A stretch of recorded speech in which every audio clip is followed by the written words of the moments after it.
నమస్కారం. నేను doctor P. Tanveer Ali Khan, MBBS, MS, FMAS, general and laparoscopic surgeon. మనం ఈరోజు ముఖ్యంగా చెప్పుకోవాల్సిన విషయం ఏంటంటే, చాలామంది గ్యాస్ట్రిక్ ప్రాబ్లమ్‌తో ఇబ్బంది పడుతున్నారు. ఇందుకు మూల కారణాలు చాలా వరకు కావచ్చు. లైక్ మనం నీట్‌గా లేని ఫుడ్ తినకపోవడం వల్ల గానీ, మనకు చేతులు కడుక్కోకుండా తినడం గానీ, మనకు స్వచ్ఛమైన ఆయిల్ యూజ్ చేయకపోవడం గానీ, కారం ఎక్కువ అవ్వడం గానీ, ఇలా చాలా రకాలనేవి ఉంటాయి. అదేవిధంగా ఇవన్నీ తిన్న తర్వాత వచ్చే గ్యాస్ట్రిక్ ప్రాబ్లంలో విధాలు చాలా గ్యాస్ట్రిక్ అల్సర్ గానీ, పెప్టిక్ అల్సర్ గానీ, డ్యూయోడెనల్ అల్సర్ గానీ, ఇలా చాలా విధాలుగా ఉంటాయి. సో, దీన్ని మనము ఎలా కనుక్కోవాలి? అన్నిటికి ఒకే మందు పనిచేస్తుందా అని బ్లైండ్‌లీ మెడికల్ షాప్‌లోకెళ్ళి చిన్న చిన్న టాబ్లెట్ తీసుకో 1, 2 తీసుకొని మనం మానిపోయింది అనుకోవడం వల్ల మనం చాలా పెద్ద తప్పు చేసిన వాళ్ళం అవుతాం.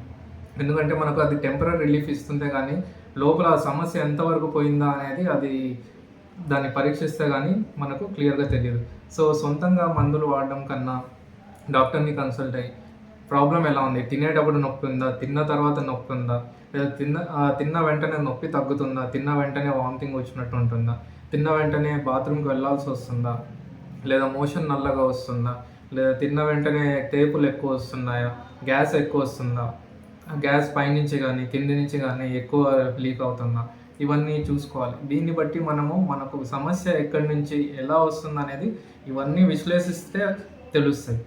సో, దీన్ని బట్టి మీరు అన్నీ విశ్లేషించిన తర్వాత మనకు ట్రీట్మెంట్ ఏదని డిసైడ్ అయ్యి పర్ఫెక్ట్‌గా ఒక ట్రీట్మెంట్ ఒక కోర్స్ ఫాలో అయితే 3 ఆర్ 5 డేస్ కోర్స్ మనకు ఖచ్చితమైన ట్రీట్మెంట్ అనేది దొరుకుతుంది. దాన్ని వదిలేసి మనం 1, 2 టాబ్లెట్లు తీసుకొని తగ్గిపోతుందిలే అని అనుకోవడం గానీ, లేదు ఒక టాబ్లెట్ యేసుకున్నా తగ్గిపోయింది అని దాన్ని మర్చిపోవడం గానీ, ఇలాంటివి చేస్తే మాత్రం తర్వాత దాని కాన్సిక్వెన్సెస్ దాని పరిణామాలు ఇంకా ఎక్కువుంటాయి.